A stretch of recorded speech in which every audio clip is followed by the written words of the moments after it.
सल्लल्लाहु अला सय्यिदना मुहम्मदिन व आलिहिल अबरार व अस्हाबिहिल अखयार व अज़वाजिहित तय्यिबात ताहिरात उसीकुम इबादल्लाह व इय्या अव्वलन बितक़वल्लाहि अम्मा बाद फ़अऊज़ु बिल्लाहि मिनश शैतानिर रजीम बिस्मिल्लाहिर रहमानिर रहीम इन्ना रब्बी यबसुतुर रिज़्क़ लिमन यशा वक़ाल नबियुल्लाह सय्यिदुल बशर मुहम्मदुर रसूलुल्लाह सल्लल्लाहु अलैहि वसल्लम अंददर वरसतक दुनिया खैरुल लहु मिन अंतदरहुम आला सदक़ नबियुल्लाह सल्लल्लाहु अलैहि वसल्लम எல்லாம் வல்ல அல்லாஹ்வின் அன்பும் மேலான கருணையும் நமக்கெல்லாம் வந்து சேரட்டுமாக. நமது உயிரினும் மேலான கண்மணி நபிகள் நாயகம் ஸல்லல்லாஹு அலைஹி வஸல்லம் அவர்களின் அன்பையும் ஷஃபாஅத்தையும் பெறுவதற்கு அல்லாஹ் நம் எல்லோருக்கும் தௌஃபீக் செய்வானாக. அல்லாஹ் ரஹ்மான் நமக்கும் நம்முடைய பெற்றோர் மனைவி மக்கள் குடும்பத்தார் யாவருக்கும் உயிர் உள்ள வரையிலும் உடல் சுகத்தை நசீபாக்கி தருவானாக. மருத்துவமனை கஷ்டம் அதன் சிரமம் செலவுகளிலிருந்து நிரந்தரமான பாதுகாப்பை அல்லாஹ் நம் எல்லோருக்கும் கொடுத்தருள் புரிவானாக. வானம் பூமியினுடைய ஆபத்துகளை விட்டும் முசீபத்துகளை விட்டும் கெட்ட முடிவுகளை விட்டும் நம்மையும் நம் குடும்பத்தையும் பாதுகாத்து அருள் புரிவானாக. அவனுடைய படைப்புகளின் தீங்குகள் அனைத்திலிருந்தும் நம்மையும் நம் சமூகத்தையும் காத்தருள் புரிவானாக. அல்லாஹ்வின் மகத்தான பேரருள் புனிதமும் அருளும் நிறைந்த ரமலானுடைய சங்கையான காலத்தில் புனிதமான ஜும்மாவுடைய நாளில் நாம் இங்கே அமைந்திருக்கிறோம். பள்ளிவாசலிலே ரமலானுடைய ஜும்மா என்று சொன்னால் ரொம்பவே முன்னதாக பள்ளியிலே மக்கள் கூட்டமாக அமர்ந்து அதிக நேரம் திருக்குரான் ஓதுவதும் இதர நஃபில் தொழுகைகளில் ஈடுபடுவதும் கண்கொள்ளா காட்சியாக அமைந்திருக்கிறோம். இப்போ நாங்கள் கூட சரியான டயத்தில் தான் உள்ள வர முடிகிறது. முந்தி வந்தால் பள்ளிவாசலை திறக்கிறதுல யோசனை இருக்கிற. எனவே ஒரு வகையான சோதனை மனதிலே ஒரு கணம் எல்லாம் இருந்தாலும் அல்லாஹ்விற்கு எப்போதும் நன்றியோடே நாம் வாழ்கிறோம். நன்றி சொல்லிக்கொண்டே இருக்கிறோம். அவன் இவ்வளவு லேசாக்கி வைத்தானே என்று நன்றி சொல்கிறோம். இவ்வளவு லேசாக்கினானே, ஏதோ நாம் இங்கு வந்து மக்களுக்கு ஏதாவது செய்திகளை சொல்கிறோம், நோன்பு வைக்கிறோம். ஓரளவுக்கு நோன்பு திறக்கிற காரியங்கள் லேசாக இருக்கிறது. கொஞ்சம் தடைகளை கூட அல்லாஹ் அதை தளர செய்திருப்பது ஆனந்தம் அளிக்கிறது. அப்படியே தொடர்ந்து தளர்ச்சியே அல்லாஹ் ஆக்கி அருள் புரிவானாக. மீண்டும் அடுத்த ஒரு கட்டம் இதை விட இறங்க வேண்டுமே தவிர ஏறக்கூடாது. அவன் பாதுகாப்பானாக. சங்கையானவர்களே, ரப்புல் ஆலமீன் அல்லாஹ் மக்களோடு அவன் நடந்து கொள்கிற விதம் என்பது உண்மையிலேயே ரொம்ப யோசிக்க வேண்டிய ஒரு விதம். அதை நாம் புரிந்து கொள்வதற்கு காலங்கள் ரொம்பவே ஏற்படும். ரொம்ப நீண்ட காலம் தேவைப்படும். புரிந்து கொண்டவர்கள் எல்லாம் வாழ்க்கையில் ஒரு பெரிய மகத்தான வாழ்க்கைக்கு போயிருப்பார்கள். அவன் எல்லாரிடத்திலும் ஒரே மாதிரியாக நடப்பதும் இல்லை. ஏற்றத்தாழ்வு நமக்கிடையே இருக்கக்கூடாது என்று சொன்னான். அவன் ஏற்றத்தாழ்வை அவன் கையாண்டு கொண்டிருப்பான். ஒரு ஃபைனா பாதகும் போக்கபாதும் தரஜாத் என்று சொன்னான். சில பேர்களை காட்டிலும் சில பேர்களை உயர்த்தினோம் என்கிறான். நபிமார்களை சொல்வான், தில்கர் ரசூல் ஃபல்லல்னா பாதகும் அலா பாத். அவன் அனுப்பிய தூதர்கள், புனிதமான இறை தூதர்கள், மூசா நபியாகட்டும், ஈசா நபியாகட்டும், முஹம்மது ரசூலுல்லாஹ், கலீலுல்லாஹ் இப்ராஹிம் அலைஹிஸ்ஸலாம், அப்படிப்பட்ட புனிதமான என்னுடைய தூதர்களும் எல்லோரும் சமம் இல்லை, ஏற்றத்தாழ்வு செய்தோம் என்கிறான். வித்தியாசப்படுத்தி இருக்கிறோம் என்கிறான். நமக்கிடையே தான் நாம் நடந்து கொள்ள வேண்டிய வாழ்க்கையை கற்றுக் கொடுக்கப்பட்டிருக்கிறதே தவிர அவன் எப்படி நடக்கிறான் அதுதான் ஆச்சரியமானது. அவன் ஏன் ஏற்றத்தாழ்வு காட்டினான்? கேட்பதற்கு கூட அதிகாரம் உங்களுக்கு இல்லை. அவன் ஏற்றத்தாழ்வு ஆக்குவதுதான் அழகானது என்று பெருமக்கள் எழுதி வைத்தார்கள். அவன் சொன்னான், என் செயல் அனைத்தும் அழகானது. அல்லாஹ் எனவே அதை விளங்க நசீபாக்கி தருவானாக. மனிதர்களை சமமாக அவன் வைப்பதில்லை. சில பேர்களை கல்வியிலே உயர்த்தினான், சில பேர்களை பொருளாதாரத்தில் உயர்த்தினான், சில பேர்களை அழகில் உயர்த்தினான், சில பேர்களை அந்தஸ்தால் உயர்த்தினான். எல்லோருக்கும் ஒரே அந்தஸ்தை கொடுப்பதில்லை, எல்லோருக்கும் ஒரே பொருளாதாரத்தை கொடுப்பதில்லை, ஒரே வகையான கல்வியை கொடுப்பதில்லை, ஒரே வகையான மதிப்பை தருவதில்லை. மிகப்பெரிய ஏற்றத்தாழ்வு. சில குடும்பங்களில் பிள்ளைகளுக்கு பெரிய கண்ணியம், தந்தை அந்த கண்ணியத்தை பெற்றிருக்க மாட்டார். சில குடும்பங்களிலே கூட பிறந்த சகோதரன் மிகப்பெரிய இடத்தில் இருப்பார், அவர் உடன் பிறந்த தம்பி அந்த அந்தஸ்தை பெறுவதில்லை. இங்கே சொல்வார்கள் பெருமானார், இப்படிப்பட்ட இந்த வாழ்க்கையில் நீ நிம்மதி பெற வேண்டும் என்றால் அடுத்தவர்களை பார்த்து வாழாதே என்றார். பார்த்துட்டா தான் ஆபத்து. மன்னர் ஒரு டாப்ல இருக்கானேன்னா நமக்கு மனசு தாங்க. இன்னொரு வகையிலே சொன்னார்கள், அப்படி பார்த்துதான் ஆகணுமா? உன்னை விட எல்லா வகையிலும் கீழே இருப்பவர்களை பார்த்து விட்டால் நீ உயர்ந்தவன் என்று சொன்னார்கள் ஸல்லல்லாஹு அலைஹி வஸல்லம். நான் தான் டாப்ல இருக்கேன்னா எப்ப தெரியும்? கீழே உள்ளவனை பார்த்தா நான் டாப்ல இருக்கேன், நான் நல்ல டாப்ல இருக்கேன், நான் உயர்வா இருக்கிறேன். ஏன்னா நமக்கு கீழே நிறைய பேர் இருக்கிறாங்க பாவம். அன்னைக்கு அன்றாட காட்சிகள் இருக்கிறாங்க, படிப்பே இல்லாதவர்கள் இருக்கிறார்கள், மக்களின் முகவரி தெரியாதவர்கள் இருக்கிறார்கள். அவர்களை எல்லாம் விட என்ன அல்லாஹ் எவ்வளவு உயர்த்தினான். எனவே ஒவ்வொருவர்களும் கீழே பாருங்கள், நீங்க டாப்பு மனிதர்கள் என்றார்கள் பெருமானார் ஸல்லல்லாஹு அலைஹி வஸல்லம். அல்லாஹ் தன்னை அறிமுகப்படுத்துவான். திருக்குர்ஆன் சொல்லும், இன்ன ரப்பி யப்சுத்துர் ரிஸ்க லிமன் யஷா. நபியே சொல்லுங்கள், பகிரங்கமாக குல், நாயகமே சொல்லுங்கள், என்னுடைய இரட்சகன் என்னை படைத்தாள்பவன், அவன் நாடியவர்களுக்கு விரிவாகவும் விசாலமாகவும் கொடுப்பான். அல்லாஹ் பகிரங்கப்படுத்த சொல்றான், எல்லாருக்கும் இல்ல. இன்ன ரப்பி யப்சுத்துர் ரிஸ்க லிமன் யஷா. என்னை படைத்தாலும் என் இரட்சகன் அவன் விரும்பியவர்களுக்கு விரித்து விசாலமாக்கி கொடுத்தான்.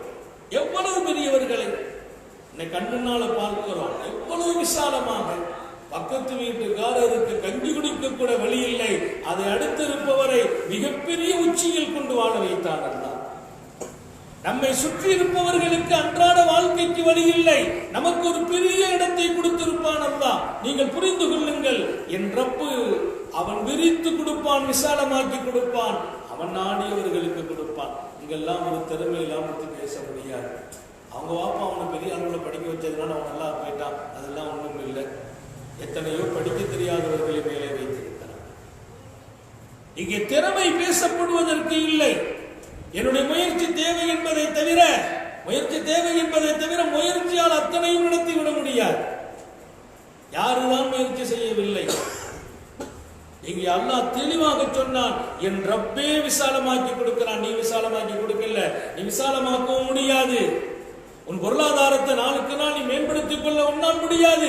என் ரப்பு அவன் நாடியவர்களுக்கு என்பதை தெளிவாக நபியை சொல்லுங்கள் என்கிறான். காத்தமுன் நபியும் ஸல்லல்லாஹு அலைஹி வஸல்லம் அவர்களை அழைத்து, சஹாபாக்களிலே மிகப்பெரிய மனிதர்கள் அக்னியாவு சஹாபான்னு ஒரு பட்டியல் இருக்குது, பணக்கார சஹாபாக்கள் ஒரு லிஸ்ட் இருக்குது.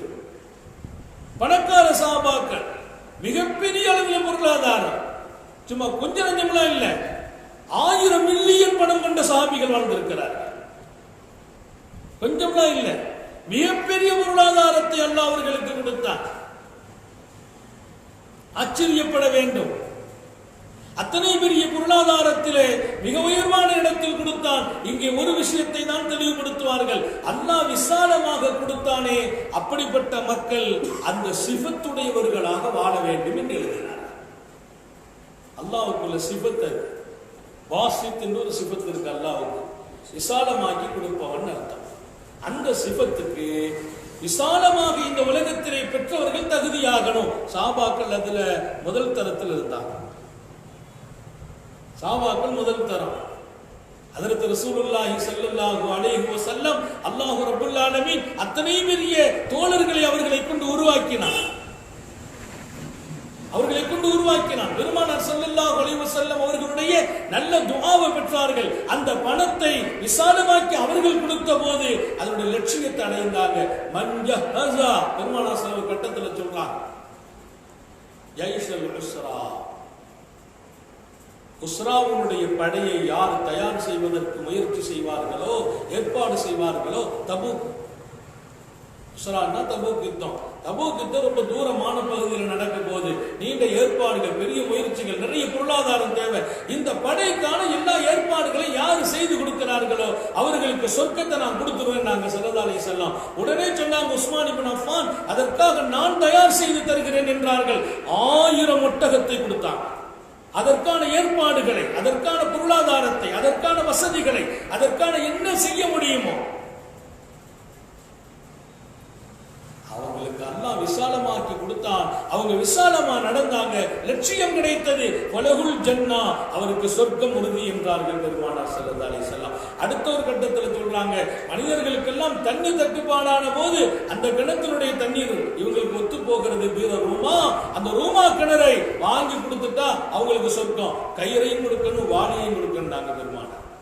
கிணறையும் கொடுக்கணும், கயிறையும் கொடுக்கணும், வாளியையும் கொடுக்கணும். அது அப்படி வக்ஃப் செய்வீங்களா உங்களுக்கு சொர்க்கம். போய் கேட்டு அவர் உச்சியில நிற்கிறார், கிணத்துக்கு சொந்தக்காரர் உச்சியிலே நிற்கிறார். சாதாரணமா ஒரு கிணறு அன்னைக்கு 5000 2000 பேசப்பட்டுச்சு, 35,000 கேட்கிறார், 35,000 திர்ஹம் கேட்கிறார்.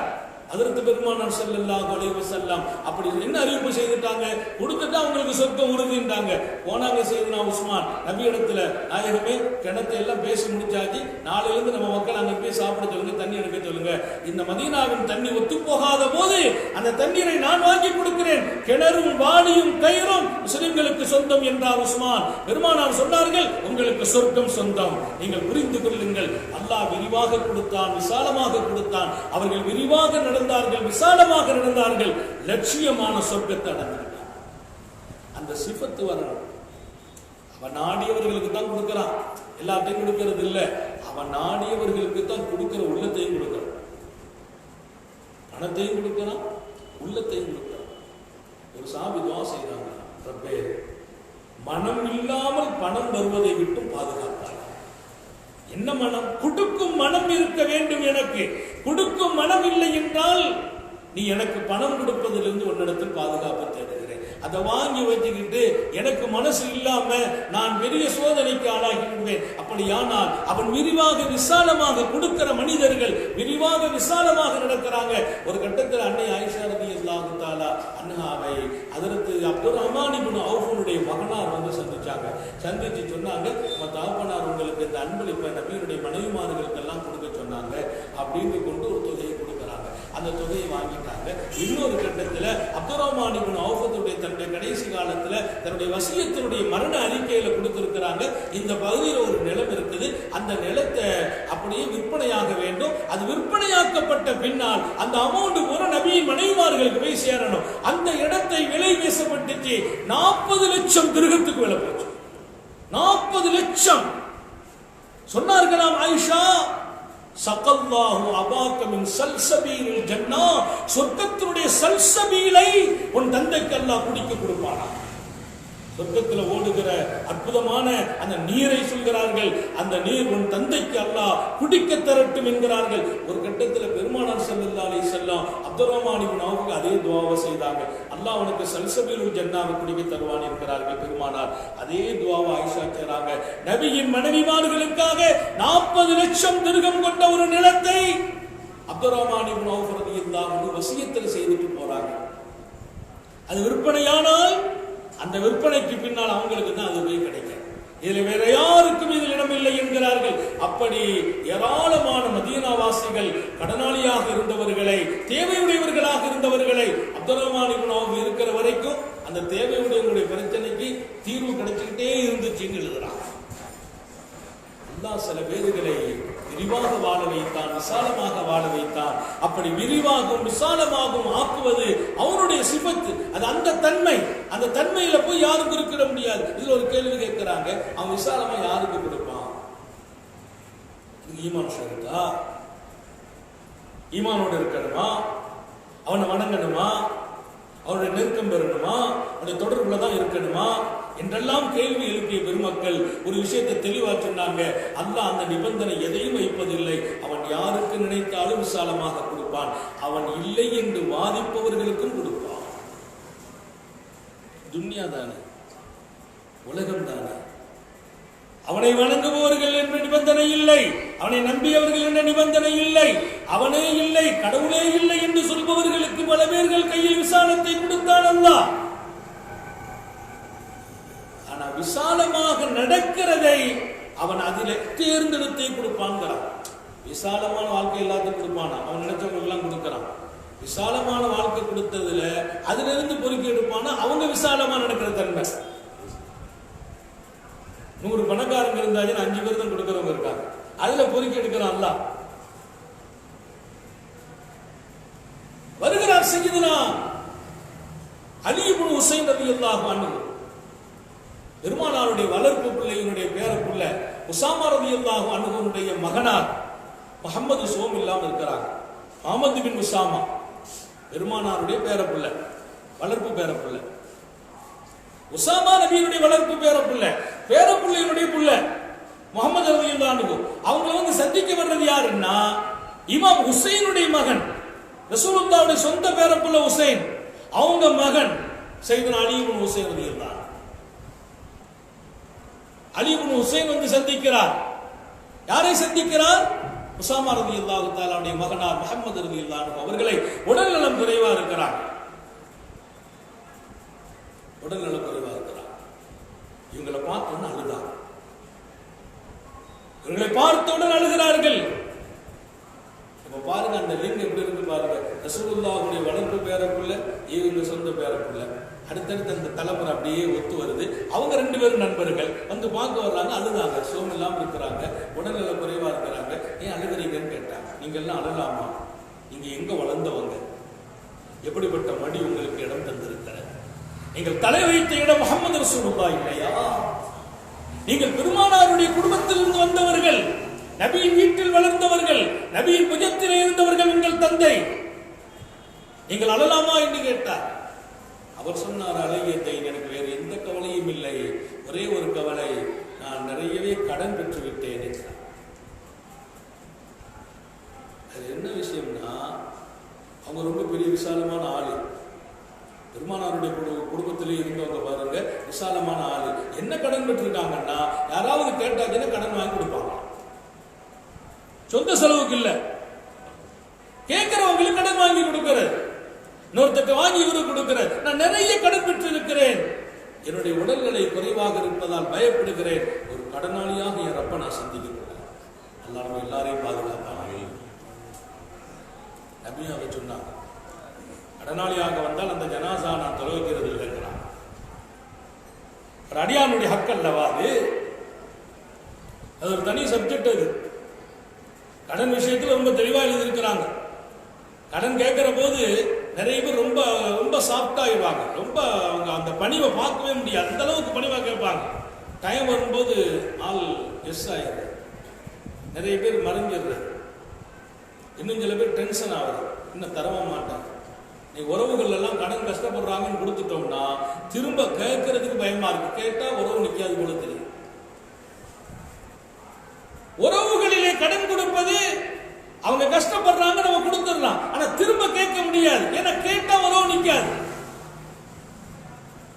என்ன வந்து கேட்டுட்டேன், நம்ம என்ன கொடுக்க மாட்டோம்,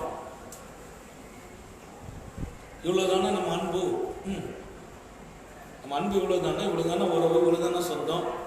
இந்த இதுல ரொம்ப பெரிய பிரச்சனை இருக்கு. அதனாலதான் ஒரு செய்தி, அழகான செய்தி, கடன் அன்பை முறிக்கும் என்ற செய்தி. ஆனால் இங்கே கடன் கேட்டால் கொடுக்க சொன்ன மார்க்கம் அவருக்கு சொன்னது அழகிய முறையில் நிறைவேற்றுங்கள். அல்லாஹ் நமக்கு நசீபாக்குவானாக, கடனே பெறாமல் வாழ செய்வானாக. அதான் பெரிய முக்கியம். நம்ம பிள்ளைங்களுக்கு கடனை வச்சுட்டு போயிடக்கூடாது. பெருமானார் ஸல்லல்லாஹு அலைஹி வஸல்லம் சொன்னாங்க, அந்தரஸா அக்னியா அக்கா அந்தரஸ வரசத்தக அக்னியா கைருல் லகும் மின் அந்தரஸகும் ஆலா. உன்னுடைய சந்ததியர்களுக்கு நீ கொஞ்சம் பணத்தை வச்சுட்டு அவங்களை கொஞ்சம் பணக்காரங்களாக செல்வந்தர்களாக நீ விட்டு செல்வதுதான் அவர்களை ஏழையாக விட்டு செல்வதை விட சிறந்தது. ஆன்மீக பேரரசர் பெருமானார் ஸல்லல்லாஹு அலைஹி வஸல்லம், ஆன்மீக பேரரசர் முஹம்மது ரசூலுல்லாஹ் உலகத்தை விட்டும் ரொம்பவே தூரமானவர்கள், உலகத்தை திருப்தியா கூட பார்ப்பதில்லை, உலகத்தை பெரிய அளவில் அனுபவிக்கவில்லை.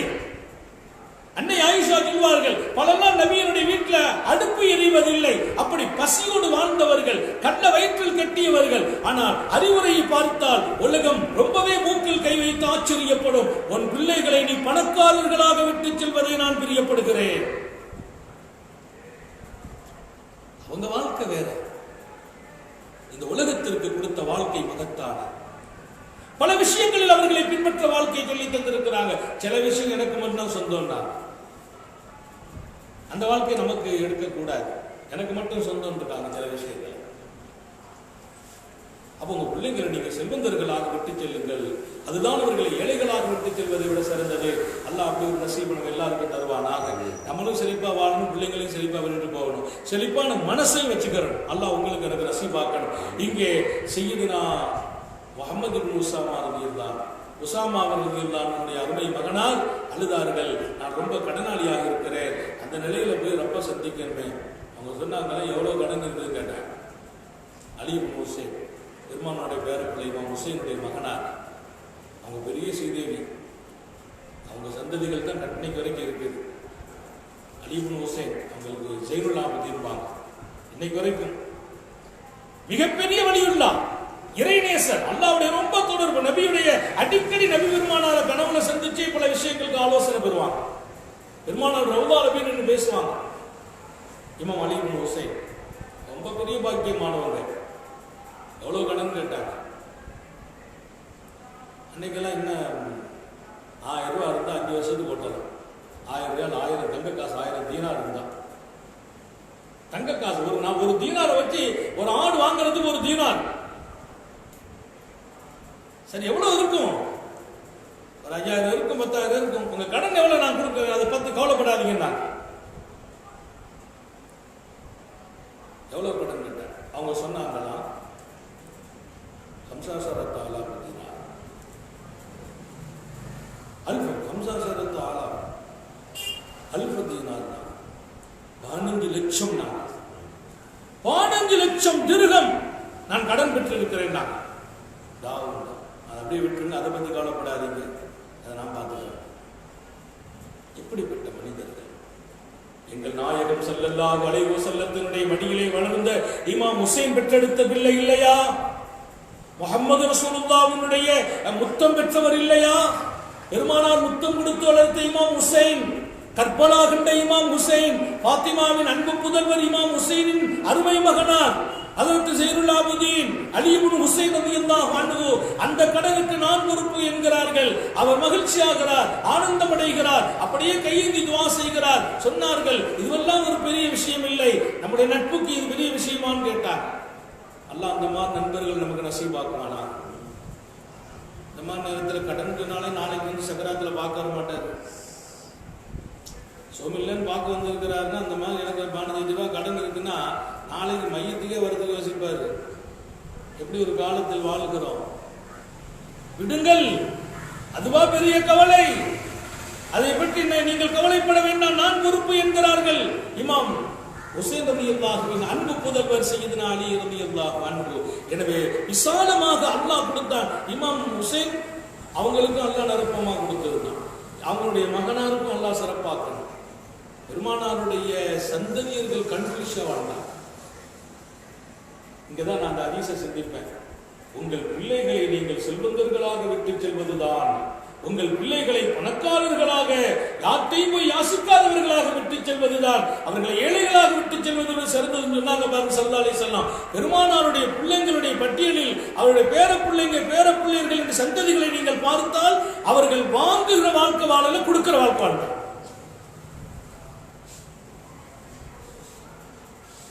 எப்படி கொடுத்தாங்கன்னா அது ஒரு பெரிய பட்டியல். எனவே சங்கை மிக்கவர்களே, அல்லாஹ்வுடைய மிகப்பெரிய சிஃபத் அது. இன்னைக்கு அந்த சிஃபத்து விலங்கல் என்கும் போது போட்டி பொறாமை எல்லாம் கூடி போயிரு. என்ன அவன் இவ்வளவு எங்கிருந்து இவ்வளவு பணம் வந்துச்சு, இதுல வேற அவனுக்கு எவ்வளவு வசதி எப்படி கிடைச்சிச்சு, எல்லாம் அப்படி இப்படின்னு தான் கலாபலாங்கிற மாதிரி அப்படி இப்படின்னு தான். அதெல்லாம் சரியான வழியில போயெல்லாம் சம்பாதிக்க முடியாது, நம்ம பேசிக்கிற வேண்டியதுதான். இது ஒரு வகையில பெருமக்கள் எழுதுவார்கள், நீ அல்லாஹ்வின் மீது குறை சொல்லுகிறாய், அல்லாஹ் நம்மை பாதுகாப்பானா. குறுகிய காலத்தில் இவ்வளவு பெரிய வசதியா? நீ இங்க பார்க்காதே, கொடுத்தவனை பாருங்க.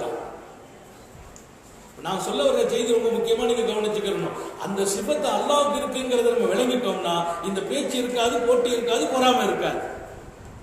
பேச்சு, போட்டி, பொறாமை, காழ்ப்புணர்ச்சி, விஷத்தை பூரா கொட்டி தீர்ப்பதெல்லாம் அவன் சிவத்து விளங்காததால். சொற்ப காலத்தில் இத்தனை செல்வமா அவன் நினைத்தால் இன்ன ரப்பி யபசுத்து ரிஸ்க், என் ரப்பு சில பேர்களுக்கு அவன் நாடுகிற போது அள்ளி கொடுத்து விடுவான் என்கிறான் திருக்குர்ஆனிலே. நபியை சொல்லுங்கள் என்று பகிரங்கப்படுத்த சொன்னார். என் சிபத்தது, அந்த சிபத்தை நம்ம விளங்கணும். நம்ம பார்க்கலாம், சில பேரை பார்த்தீங்கன்னா ரொம்ப சாதாரணமாக இருப்பாங்க, வயசு கூட ஒரு வயசுக்கு மாற்று வயசு இருக்காது. ஆனால் அல்லாஹ் தஆலா ஒரு பெரிய வாழ்க்கையை கொடுத்துருவான். அதெல்லாம் நான் அடிக்கடி சொன்னதுண்டு, எங்கள் தகப்பனாருடைய காலத்தில் எங்கள் நிலைமை என்ன, அவங்க பாவாத்துக்கு வந்த பின்னால தான் நாங்கள் சாப்பிடுவோம். தெருவில் பாவாத்துற காலம், அந்த பாவாத்துற பின்னால் கிடைத்த காசு வந்துதான் அன்றைய சாப்பாடுகள். சில நேரங்களில் பாவம் இல்லை என்று சொன்னால் மாலையிலே சாப்பிட்டு இருக்கிறோம், மதிய பட்டினியா இருந்திருக்கிறோம். பல வீடுகள், எங்க வீடு மட்டும் இல்லை, பல வீடுகளின் இந்த ஊரின் நிலை அதுதான். அன்றைய வருமானம் வந்த பின்னால் தான் உணவு சமைக்கப்பட்டிருக்கிறது. இன்றைக்கு அல்லாஹ் விசாலமான வாழ்க்கையை மக்களுக்கு எல்லோருக்கும் கொடுத்திருக்கிறான். அவன் நினைச்சா கொடுத்துருவோம். ஆனா என்ன, கொடுக்கிற போது ரெண்டு விஷயத்தை எதிர்பார்க்கணும். ஒண்ணு நம்ம விசாலமா இருக்கணும், இன்னொன்னு நன்றியோடு இருக்கணும். நம்ம விசாலமா இருக்கணும், இன்னொன்னு நன்றியோடு இருக்கணும். ரெண்டும் இல்லையா கொஞ்ச காலத்துல திரும்ப எடுத்துக்கணும். அல்லாஹ் நம்மை பாதுகாப்பான. நம்ம நம்ம மட்டும் வச்சுக்கிறது இல்லை, நம்ம சந்ததி வச்சுக்கணும் இல்லை. அதுதான் ரசூல் ஸல்லல்லாஹு சொல்லிட்டு போனாங்க, ஒரு சந்ததியை செழிப்பா விட்டுட்டு போன்னு சொன்னாங்க. அப்ப எப்போ அது, நீ விசாலமா நடக்கணும், நன்றியோடு நடக்கணும், உன் சந்ததி செழிப்பா இருக்கும். சந்ததியை செழிப்பா விட்டுட்டு போனா சந்ததிகளுக்கு நான் சேமித்து வச்சுட்டு போறது மட்டும் இல்ல, நான் சேமிச்சா அவன் தக்க வைக்கணும், என் சந்ததி அதை பாதுகாக்கணும், என் சந்ததிகளுக்கு அதை நீடிக்கணும், நிலைக்கணும், தங்கணும். இல்லைன்னா அவன் 10 நாளில் அழித்து விடுவார்கள். நான் நன்றியோடு நடக்கணும், நான் விசாலமா நடக்கணும். எனவே அல்லாஹ் யாருக்கு விசாலமாக தந்திருக்கிறானோ அத்தனை பேர்களுக்கும் சொல்கிறோம், நீங்கள் விசாலமாக நடக்க பழகுங்கள், அல்லாஹ்வுக்கு நன்றியோடு வாழ பழகுங்கள், உங்கள் சந்ததிகளும் நல்லா இருப்பார்கள். மற்றவர்களுக்கு சொல்கிறோம், யார் கையிலே அல்லாஹ் நிரம்ப தந்திருக்கிறானோ அது உங்கள் உடன்பிறப்பாக இருக்கட்டும், உங்கள் பெற்றோர்களாக இருக்கட்டும், உங்கள் பிள்ளைகளாக இருக்கட்டும், அது விஷயமாக நீங்கள் எந்த ஒரு வார்த்தையும் பேச வேண்டாம், பொறாமைப்பட வேண்டாம், காழ்ப்புணர்ச்சிகள் வேண்டாம், கொடிய வார்த்தைகளை கொட்டி தீர்த்து விடாதீர்கள், இது தப்பான வழி என்று சொல்லி விடாதீர்கள். அவன் நினைத்தால் கண்மூடி திறப்பதற்குள்ளால் ஒருவரை மேலே கொண்டு போயிடும். காலையில் வரைக்கும் ஒண்ணும் இல்லை, மாலையில பெரிய இடத்துல கொண்டு வச்சிருக்கோம். காலித் இப்னு உக்பா ரலியல்லாஹு அன்ஹு வறுமை ஏற்பட்ட போது வீட்டை விற்கிறதுக்கு முடிவு பண்றான். வீடை விற்கணும்னு நினைக்கிறான். காலித் இப்னு உக்பா, நிறைய பெண் மக்கள், பிள்ளைகளுடைய திருமணம், பொருளாதாரம் ஒண்ணும் இல்லாமல் போனது, வருமானம் குறைந்து போனது. இந்த வீடை வித்தால் தான் அடுத்த ஒரு வாழ்க்கையை செய்யலாம், காரியங்களை செய்யலாம். இல்லை, பிள்ளைகளுக்கு சமைத்து போட முடியும். அப்படி ஒரு கட்டத்திற்கு வந்த போது இந்த வீடை வாங்கணும், எல்லாரும் கம்மியான ரேட்டு கேட்கிறாங்க. அன்னைக்கு வாழ்ந்த குடைவள்ளல் அப்துல்லா இப்னு ஆமிர் ரலியல்லாஹு அன்ஹு, சையதுனா அப்துல்லா இப்னு ஆமிர் இந்த வீட்டுக்கு போய் விலை கேட்டார். அவங்க சொன்னாங்க 90 லட்சம், 90,000 திருகம்னா, 90,000 திருகம். 1 லட்சத்தை தொட்டு இல்லையா, 10,000 தான் குறைவு. அன்னைக்கு நம்ம காலத்துலலாம் கூட அப்படி இல்லை, இப்பதான் கொஞ்சம் ரேட்டு. நம்ம சின்ன பிள்ளையா இருக்கும்போது கூட நம்ம 10,000 ரூபாய், 12,000 ரூபாய்க்கு வீடு வாங்கலாம், 5,000 ரூபாய்க்கு வீடு வாங்கலாம். சாபாக்கள் காலம் இது. 90,000 எங்க இருக்குது? அந்த வீடு 90,000. ஆனா அப்துல்லா இப்னு ஆமிர் பதிலே பேசல, ரேட்டை குறைக்கல, சிரமத்தில் வைக்கிறாங்க. தேவை நெருக்கடி காலம். 90,000 கையில கொடுத்துட்டாங்க. கொடுத்து வீட்டை இவங்க பேர்ல மாத்திட்டாங்க. மாத்திட்டு நாளைக்கு அந்த வீட்டை அவங்க காலையில காலியாகணும், இருங்க, காலையில நீங்க வேற இடத்தை பார்த்து காலியாகட்டாங்க. அவங்க பக்கத்துல தான் குடி இருக்கிறாங்க. ராத்திரி நேரம் படுத்து இருக்கிறாங்க. இரவு ஒரு 12 மணிக்கு பார்த்தீங்கன்னா ஒரே அழுகை சத்தமா இருக்குது. அந்த அழுகை இவங்களுக்கு தூக்கம் வரல. கேட்கிறாங்க, என்ன அழுகுன்னாங்க. போய் பார்க்க சொல்றாங்க தன் அடிமைகளை. அடிமைகள் போய் பார்க்கிறாங்க. காலித் இப்னு உக்பாவுடைய வீட்டில் ஒரே அழுகை. என்னன்னு விசாரிச்சுட்டு வாங்கன்னாங்க. அந்த வீட்டினுடைய பெண் மக்கள் பூரா கதறி அழுதாங்க. ஏன், எங்களுக்கு நாளை காலையில் எங்க போகான்னு தெரியல. வீட்டை வித்தாச்சு, காலையில் எங்க போக, மாற்று ஏற்பாடுகள் இல்லை. வீடை விற்கவில்லை என்றால் காலை சாப்பாட்டுக்கு வழி இல்லை. வீட்டை விற்கலன்னா காலையில் சாப்பாட்டுக்கு வழி இல்லை.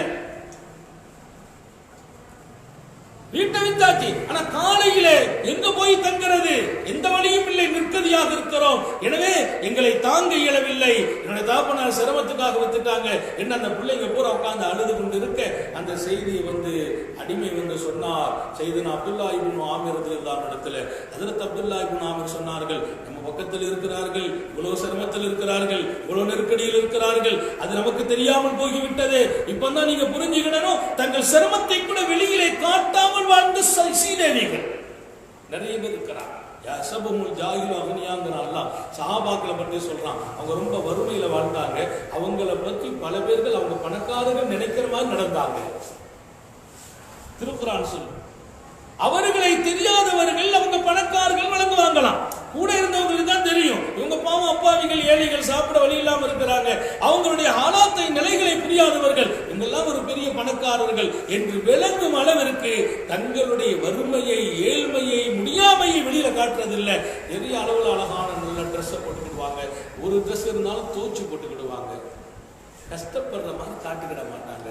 நோம்பு வச்சுட்டு வருவாங்களாம், வாயில உதட்டுல எண்ணெய் தேய்ச்சிக்கிடுவாங்களாம், முகத்தலையில எண்ணெயை தேய்ச்சிக்கிடுவாங்களாம். ஏன்னா உதடு காஞ்சமா இருந்துச்சுன்னா இவங்க எல்லாம் சாப்பிடாம இருக்கிறாங்கன்னு யாரும் சொல்லிடக்கூடாது. அப்போ உதடுகளில எண்ணெயை தேய்த்து கொண்டு, தலைகளில எண்ணெயை தேய்த்து கொண்டு அவர்கள் சாப்பிடலங்கிறது கூட வெளியில காட்ட மாட்டாங்க. ஏன்னா நான் கஷ்டப்படுறேங்கிறது என் ரப்புக்கு மட்டும் தான் தெரியும். தன்மானம் நிறைந்தவர்கள் மாத்திரம் அல்ல, ரப்பு எதை தந்தாலும் பொருந்து கொண்டு என் சிரம நிலை இன்னொருவர் விளங்கக்கூடாது என்று வாழ்ந்தவர்கள். அவங்க சொல்லி வருத்தப்பட்டாங்க, காலித் இப்னு உக்பா இவ்வளவு கஷ்டப்பட்டு இருக்கிறார், சாப்பிடுறதுக்கு வழி இல்லாத நிலை, ஒன்னும் தெரியாம போயிட்டோமே. உடனே சொன்னாங்களாம், அடிமைகள் அனுப்பி வைத்து அந்த அமௌண்ட் 90,000 அந்த அமௌண்ட் அப்படியே கொடுத்து விட்டாங்க. அமௌண்ட கொடுத்துட்டு சொன்னாங்க, இந்த அமௌண்ட நீங்க வச்சுக்கணும், வீட்டுக்காக பேசப்பட்டது, இந்த வீடும் உங்களுக்கே சொந்தம். அல்மாலு வத்தாருலக்கும், அல்மாலு வத்தாருலக்கும், பேசப்பட்ட 90,000 உங்களுக்கு, அந்த வீடும் உங்களுக்கு, நீங்கள் காலியாக வேண்டாம், அந்த வீடு உங்கள் பேரிலேயே இருக்கும், நீங்களே அதற்கு சொந்தக்காரர்கள். நான் இத்தனை நாள் உங்களை தெரியவில்லை என்பதற்கு என் ரப்படத்தில் மன்னிப்பு கேட்கிறேன். எவ்வளவு பெரிய மனசு, எவ்வளவு பெரிய மனசு. மனசுள்ளவர்கள் அல்லவா மனித புனிதர்கள், இரக்கமராதவர்கள், ஈவில்லாதவர்கள், அடுத்தவங்க சங்கடப்படுவதை பார்த்து கொஞ்சமும் கூட தன் எடுப்பில் எடுத்துக் கொள்ளாதவர்கள் எல்லாம் வாழ்ந்து கொண்டிருக்கிற இந்த உலகில் விசாலமாக அல்லாஹ் நடக்கிற போது நான் தப்பு பண்ணிட்டேனேன்னு சொல்றாங்க பாருங்க. உங்க நிலைமை தெரியாம இருந்துட்டேனே, சுபஹானல்லாஹ். அந்த பிள்ளைங்க பூரா உடனே நின்று தக்பீர் கட்டி தொழுதாங்களாம். தொழுதுட்டு சொன்னாங்களாம், ரப்பே இந்த மனிதர்களை இந்த உலகத்தில் இன்னும் நீ பல்லாண்டு வாழ வைக்க வேண்டும், அவர்களுடைய வாழ்க்கையில் எல்லா நிறைவுகளையும் தரணும். கண்ணீர் விட்டு அந்த பிள்ளைங்க அழுது துவா செய்யறாங்க. அந்த துவா அரிசிக்கு போயிடுவா இல்லையா? அப்துல்லா இப்னு ஆமிருக்கு துவா செய்யறாங்க. ஏன்னா நாளைக்கு சாப்பிடுறதுக்கு வழி வந்துச்சுன்னு இல்ல, பெருமக்கள் எழுதுறாங்க, அவர் குடை வள்ளலாக மாறுகிறார் காலித் இப்னு உக்பா. ஏன் 90,000 வந்திருக்கு, காலையில வரைக்கும் அன்றைக்கு சாப்பிட வழி இல்லாதவர்கள் அல்லாஹ் நினைத்தால் கண்மூடி திறப்பதற்குள்ளால் அவர்களை எங்கோ ஆக்கிவிட்டான், ஒரு பெரிய லட்சாதிபதியாக மாற்றினான் காலித் இப்னு உக்பாவை. இன்னைக்கு காலையில நாளைக்கு என்ன சாப்பிடணும் வழி இல்லாம வீட்டை வைக்கிறாங்க, ராத்திரி 12 மணிக்கு அல்லாஹ் அவங்கள பணக்காரனாக்கார். இது புரியணுமா இல்லையா? அவன் நினைத்தால் தலைகீழாக வாழ்க்கையை புரட்டி விடுவான்.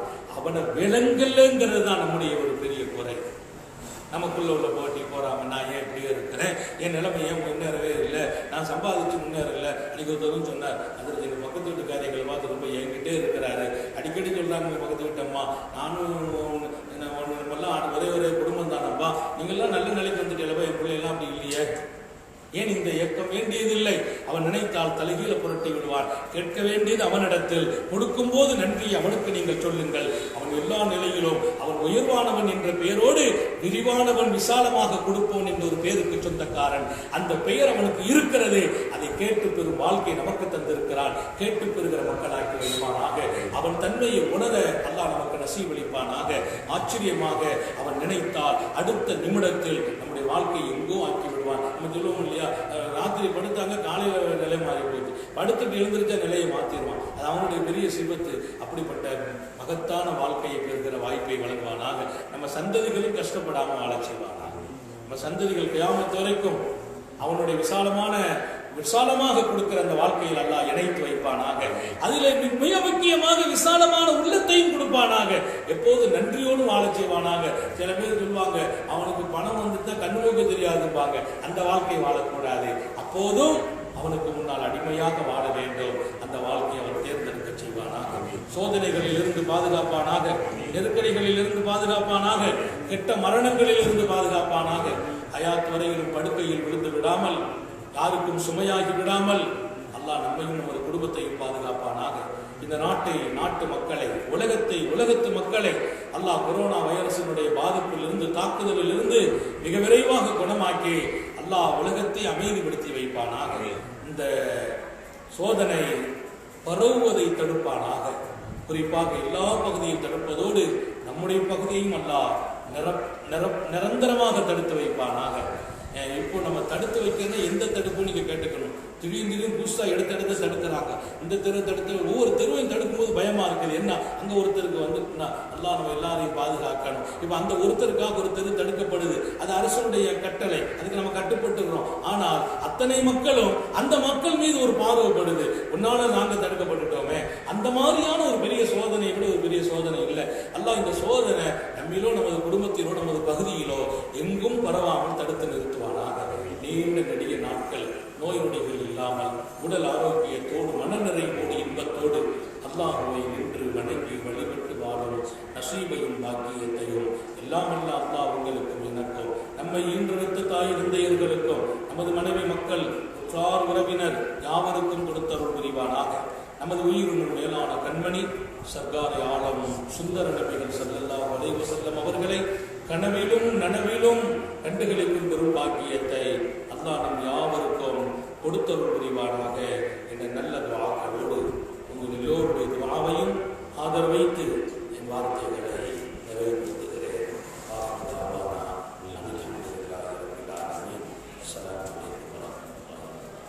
சுபஹானல்லாஹ்.